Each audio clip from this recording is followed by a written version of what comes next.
Riyadi, Ustaz. Ya? Subhan Riyadi. Oh, Subhan Riyadi. Soalnya namanya di sini tertulis Wildan Heri Maulana ini. Oke, ini sudah mau dimulai, Ustaz. Acaranya tafsir pada kali ini. Assalamualaikum warahmatullahi wabarakatuh. Asyhadu an la ilaha illallah wa asyhadu anna Muhammadan abduhu wa rasuluh. Qala Allah ta'ala fil Qur'anil Karim, a'udzu billahi minasyaitonir rajim. Bismillahirrahmanirrahim. Wal takum minkum ummatun yad'una ilal khair wa ya'muruna bil ma'rufi wa yanhauna 'anil munkar wa ulaika humul muflihun. Al-ayat. Pertama, marilah kita untuk selalu memanjatkan puji syukur kita atas kehadirat Allah Subhanahu wa taala, yang mana pada malam yang berbahagia ini kita masih diberi berupa dua kenikmatan, yaitu nikmat sehat, sehingga kita bisa menjadi yang dikatakan seperti itu. Salawat beserta salam semoga tetap tercurah limpahkan kepada uswah kita, yakni Nabi Muhammad SAW, karena berkat perjuangan beliau bisa membedakan mana yang hak dan mana yang Bapak atau ayah bunda yang dirahmati Allah Subhanahu wa taala beserta jemaah kajian tafsir surah An-Nas. Pada kali ini yang akan kita bahas adalah Quran surah An-Nas. Kalau kemarinnya kita sudah membahas surah Al-Ikhlas, kemudian Al-Falaq, pada kali ini kita akan membahas surah An-Nas seperti yang akan dibahas Muhammad.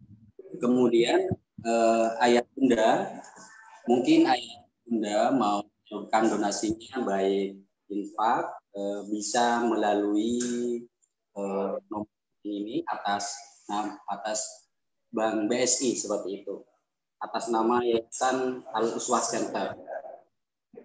Baiklah ayah bunda semuanya, kita mulai kajian ini surah An-Nas. Tapi sebelumnya kita mulai, marilah kita buka dengan pembacaan basmalah, kemudian dilanjutkan dengan tilawah surah An-Nas seperti itu.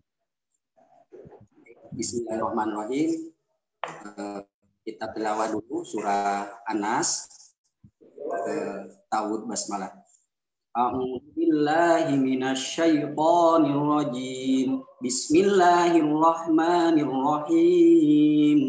Qul a'udzu birabbin nas, malikin nas, ilahin nas, min syarril waswasil khannas, alladzi yuwaswisu fi sudurin nas, minal jinnati wan nas. Oke, mari kita akan Quran surah An-Nas yang akan dibahas oleh Ustadz. Berikan waktu sekitar 20 menit dari sekarang, Ustadz. Dipersilahkan. Baik, bismillahirrahmanirrahim. Assalamualaikum warahmatullahi wabarakatuh. Waalaikumsalam warahmatullahi wabarakatuh. Alhamdulillah wa bihi nasta'inu ala umuri dunya waddin. Asyhadu an la ilaha illallah wahdahu la syarika lah. Asyhadu anna sayyidina Muhammadan abduhu wa rasuluh. Allahumma shalli wa sallim ala sayyidina Muhammadin wa ala alihi wa sahabatihi wa man tabi'ahum hudahu ila yaumiddin. Amma ba'd. Rabbi shrah li sadri wa yassir li amri wa hlul 'uqdatam min lisani yafqahu qawli. Subhanaka la ilma lana illa ma 'allamtana innaka antal alimul hakim wa tub 'alaina innaka antat tawwabur rahim. Peserta kajian tafsir surah An-Nas yang dirahmati Allah Subhanahu wa taala, setelah kita bersyukur pada Allah Subhanahu wa taala yang telah memberikan nikmatnya kepada kita semua, dan selanjutnya kita salawat dan salam pada junjungan kita Nabi Muhammad sallallahu alaihi wasallam, pada keluarga beliau, sahabat dan seluruh pengikutnya sampai akhir zaman. Marilah bersama-sama pada kesempatan yang mulia ini kita merenungkan, mentadabburi satu surat yang merupakan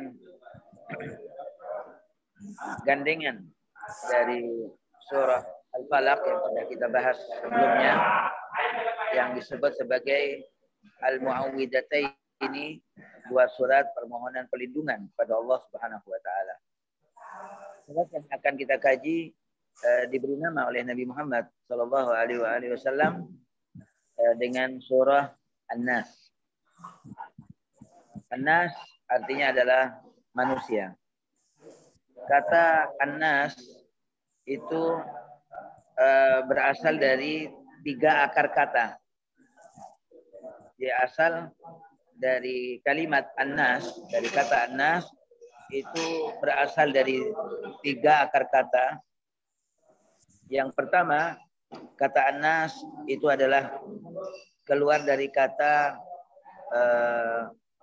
al-unsu. Al-unsu yang artinya adalah menyenangkan.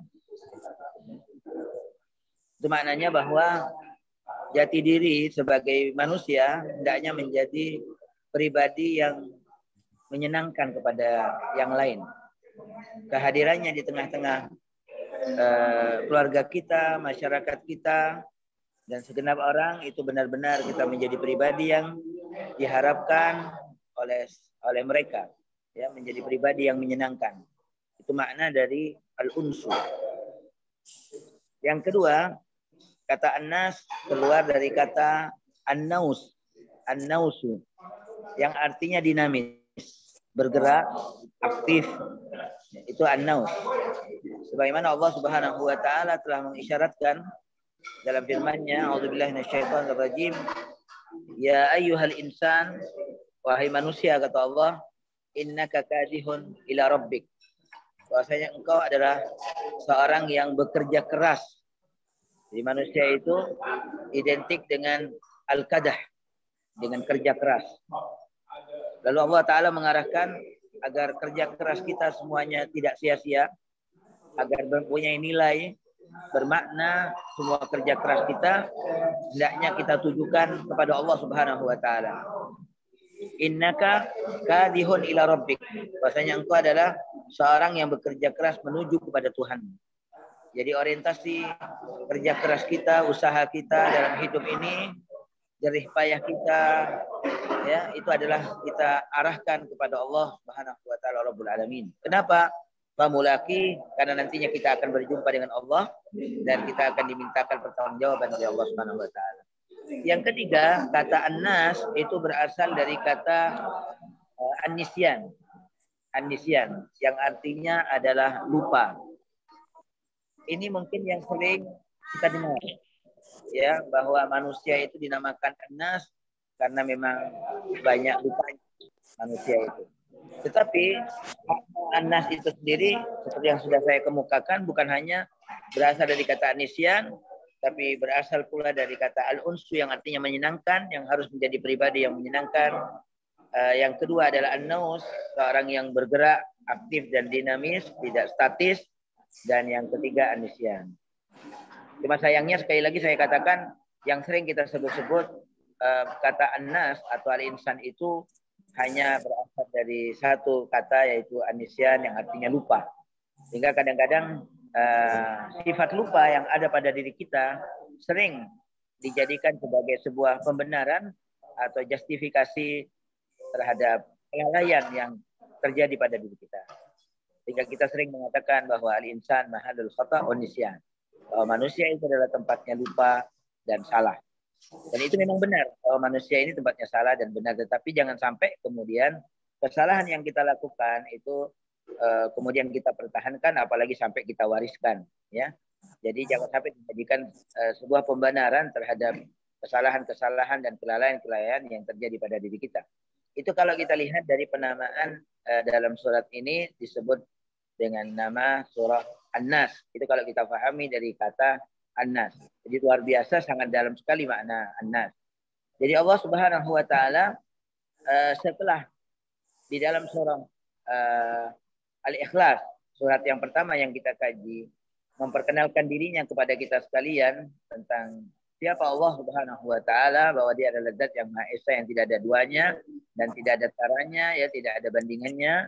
Nah, lalu kemudian Allah Subhanahu wa taala di dalam surat Al-Falaq, ya, Allah menyebutkan bahwa semua selain Allah Subhanahu wa taala adalah falak, ya, adalah ciptaannya yang dikeluarkan oleh Allah Subhanahu wa taala, yang sebelumnya tidak ada kemudian diadakan, yang sebelumnya tersembunyi kemudian ditampakkan. Nah, lalu kemudian di surat An-Nas ini Allah taala menyebutkan salah satu makhluknya sebagai pelaku peradaban di dalam kehidupan di dunia ini, yang diangkatnya sebagai khalifah, yaitu adalah manusia, ya, yang disebut oleh Allah Subhanahu wa taala secara khusus di sini. Allah taala di surat Al-Falaq sudah dikatakan dia adalah Rabbul Falaq, adalah Rabbnya seluruh makhluk. Ya, semuanya selain Allah taala adalah falak, ya, seperti yang kita bahas pada pekan yang lalu. Lalu kemudian secara khusus dalam surat An-Nas ini Allah Subhanahu wa taala menyebutkan sebanyak 3 kali tentang dirinya, bahwa Allah Subhanahu wa taala adalah Qul a'udzu birabbin nas, malikin nas, ilahin nas. Ya, Allah taala sebutkan secara khusus bahwa Allah taala adalah Rabbnya manusia, sesembahannya manusia, dan rajanya manusia. Ya. Kenapa? Karena memang manusia adalah merupakan pelaku, ya, pelaku dalam pelaku peradaban dalam kehidupan di dunia ini. Manusia adalah sebagai tuannya, ya. Allah Subhanahu wa taala menciptakan alam ini, menciptakan al-falaq ini, ya, al-falaq, atau menciptakan alam ini yang dijadikan sebagai sayyidnya atau tuannya bagi alam ini adalah manusia. Jadi al-insan sayyidul kaum. Jadi manusia ini, an-nas, itu adalah sayyidul kaum. Dia dijadikan sebagai tuannya yang akan nantinya mengelola alam ini, ya, yang akan mengelola alam ini. Sedangkan tuannya manusia sendiri, ya, tuannya manusia, sayyidul insan siapa? Tuannya manusia adalah para nabi dan rasul. Ya, para nabi dan rasul itu dijadikan oleh Allah Subhanahu wa taala sebagai tuannya seluruh manusia. Dan sedangkan para nabi dan rasul yang diangkat oleh Allah Subhanahu wa taala sebagai sayyidnya, sebagai tuannya adalah Nabi kita Muhammad sallallahu alaihi wasallam, sayyidul anbiya wal mursalin. Beliau adalah tuannya, penghulu dari semua para nabi dan rasul. Nah, kembali kepada manusia sebagai sayyid, sebagai tuan bagi alam ini, di mana Allah taala dia sebagai khalifah, maka salahul insan, ya, maka kebaikan manusia, lurusnya manusia ini dalam perilakunya, dalam ucapannya, dalam tindakannya, ini adalah akan menjadi kebaikan alam. Ya, tapi sebaliknya fasadul insan, ya, rusaknya manusia, bobroknya manusia, terjadinya penyimpangan pada manusia itu akan menyebabkan rusaknya alam yang ada di sekitarnya. Allah Subhanahu wa taala mengatakan di dalam Al-Qur'an, "Zaharal fasadu fil barri wal bahr", bahwa tampak, kata Allah taala, kerusakan di daratan dan di lautan. Apa sebabnya? Bima kasabat aydin nas, dikarenakan perbuatan tangan-tangan manusia. Jadi luar biasa surat ini secara khusus, ya, Allah Subhanahu wa taala mengulang-ulang kata an-nas di dalam surat ini karena memang manusialah, ya, manusialah yang dituju oleh Allah Subhanahu wa taala dengan menciptakan alam semesta ini. Huwallazi, kata Allah taala di dalam ayatnya, huwallazi khalaqalakum ma fil ardi jami'an. Dialah Allah Subhanahu wa taala yang menciptakan untuk kalian. Jadi manusia yang Allah peruntukkan, ya, alam ini yang Allah ciptakan ini adalah untuk manusia. Huwallazi khalaqalakum ma fil ardi jami'an. Ya, apa yang ada di bumi, yang tujuannya tentunya agar kemudian manusia menggunakan seluruh fasilitas yang Allah berikan, kenikmatan yang Allah berikan, ya, termasuk dirinya dan segala sesuatu yang Allah taala tundukkan kepada manusia dari alam semesta ini, agar semuanya kemudian dibawa oleh manusia untuk beribadah kepada Allah Subhanahu wa taala, ya, untuk mengabdikan dirinya kepada Allah Subhanahu wa taala Rabbul Alamin, sebagai Rabbnya, sebagai ilahnya, dan sebagai maliknya, sebagai rajanya. Jadi malikin nas, ya, Rabbnya manusia, ilahnya manusia, dan rajanya manusia adalah Allah Subhanahu wa taala Rabbul Alamin. Nah, sebagaimana di surah Al-Alaq, ya, Allah Subhanahu wa taala memerintahkan kepada Nabi Muhammad sallallahu alaihi wasallam dan kepada kita semuanya agar kita memohon perlindungan. Ya, kembali ini temanya adalah terkait dengan permohonan perlindungan kepada Allah Subhanahu wa taala. Karena memang yang bisa melindungi kita dari semua bahaya yang akan bisa menimpa manusia ini, yang mengancam kehidupan manusia, yang bisa melindungi hanya Allah Subhanahu wa taala. Makanya manusia harus sadar, ya, dia adalah makhluk yang lemah, yang diberi amanah oleh Allah Subhanahu wa taala untuk mengelola dalam kehidupan di dunia ini, dan kemudian agar kemudian ditundukkan semuanya dan dibawa untuk menuju pada Allah Subhanahu wa taala. Manusia hendaknya berlindung, ya, kepada Allah Subhanahu wa taala. Qul a'udzu birabbin nas. Katakan ya Muhammad, aku berlindung, ya. Rasulullah SAW diperintahkan dan kita semua diperintahkan oleh Allah taala untuk memohon perlindungan. Qul a'udzu birabbin nas. Aku berlindung dengan Rabbnya seluruh manusia. Yaitu siapa? Allah Subhanahu wa taala, Rabbun nas.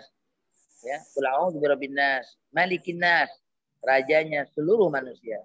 Allah taala adalah rajanya. Enggak ada raja, ya, di saat semua raja-raja ini dimatikan oleh Allah, ya, semuanya dibinasakan oleh Allah Subhanahu wa taala dan semuanya dimatikan, tidak ada raja kecuali Dia, Allah Subhanahu wa taala, raja di raja, yang menjadi benar-benar menjadi maharaja, yang memiliki kekuasaan yang sebenarnya itu adalah Allah Subhanahu wa taala. Nanti di saat semua raja sudah dimatikan oleh Allah Subhanahu wa taala dan seluruh manusia dimatikan oleh Allah, Allah Subhanahu wa taala mengatakan limanil mulkul yaum. Untuk siapa kekuasaan hari ini, kata Allah. Siapa ya raja hari ini? Limanil mulkul yaum. Siapa yang memiliki kekuasaan hari ini? Maka dijawab oleh Allah Subhanahu wa taala, karena enggak ada satupun yang bisa menjawab, ya, enggak ada yang bisa menjawab karena semuanya sudah pada mati. Maka Allah taala mengatakan lillahil wahidil qahhar, hanya milik Allah Subhanahu wa taala al-ahad, ya, yang Maha Esa, al-wahid. Lillahil wahidil qahhar, yang Maha Perkasa. Itu adalah Allah Subhanahu wa taala Rabbul Alamin, yang sebagai penguasa yang mutlak, ya, yang sebagai penguasa yang mutlak. Itu adalah Allah Subhanahu wa taala. Kita berlindung kepada Allah Subhanahu wa taala, ya. Qul a'udzu birabbin nas, malikin nas, ilahin nas.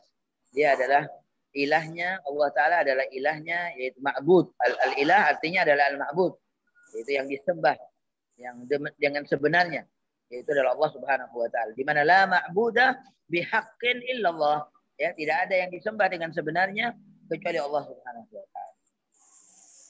Maka di dalam awal dari di awal surat An-Nas ini, qul a'udzu birabbin nas, ya, di ayat pertama itu menanamkan kepada kita sekalian akan keyakinan akan kekuasaan Allah Subhanahu wa taala, Ar-Rabb, yaitu adalah pencipta yang mengatur seluruh alam semesta dan termasuk manusia.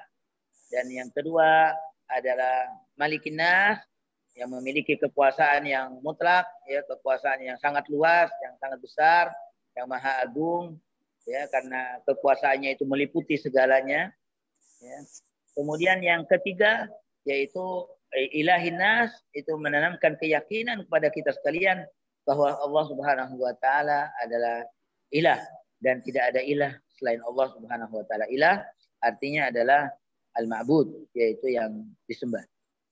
Nah, seusai Allah Subhanahu wa taala memerintahkan kita memohon perlindungan kepada Allah, ya, berkali-kali kita memuji kepada Allah Subhanahu wa taala, berlindung dengan menyebutkan Allah Subhanahu wa taala sebagai Rabb kita, Allah sebagai raja kita, kemudian Allah taala sebagai yang kita sembah, ilah kita. Maka baru kemudian di sini ada satu, baru masuk kepada satu permohonan perlindungannya. Berbeda surat An-Nas ini dengan dalam surat Al-Falaq, ya, berbeda dengan surat Al-Falaq. Kalau di surat Al-Falaq itu banyak, ya, yang kita minta kepada Allah agar kita semuanya dilindungi oleh Allah taala.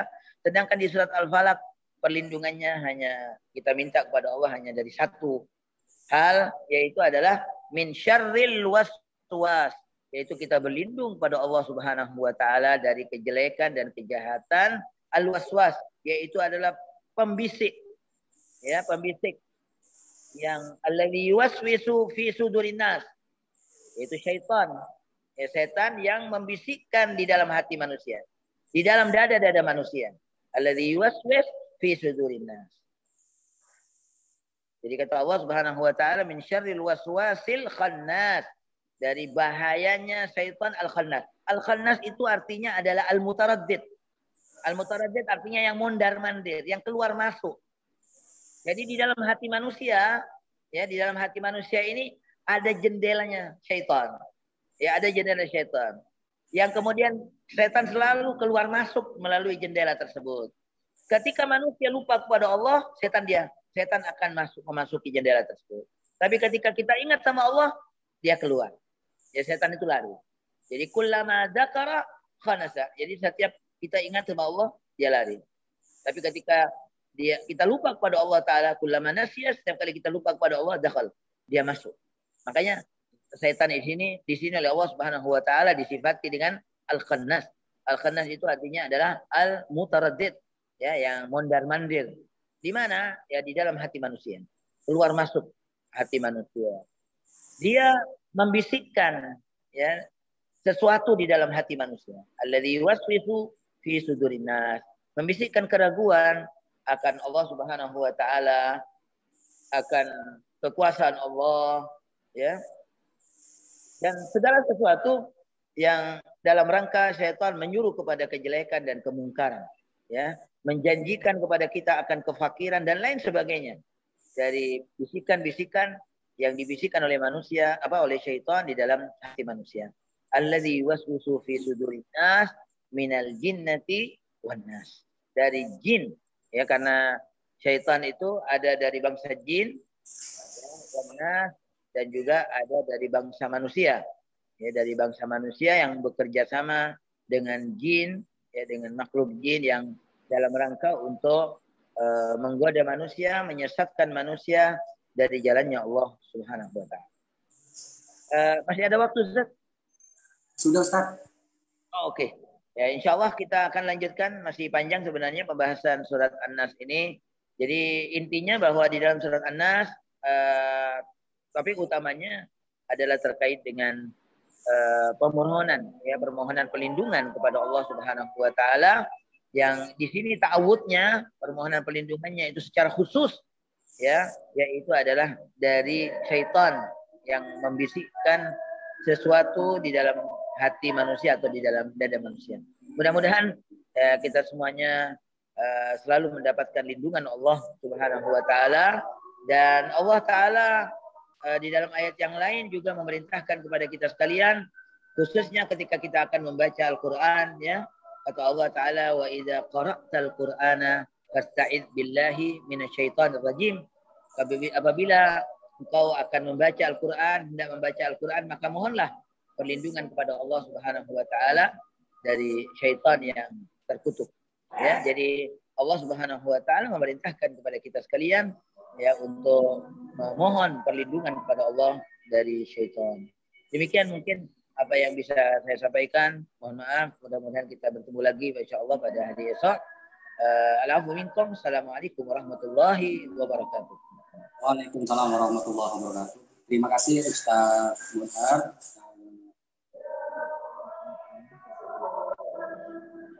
Yang mana?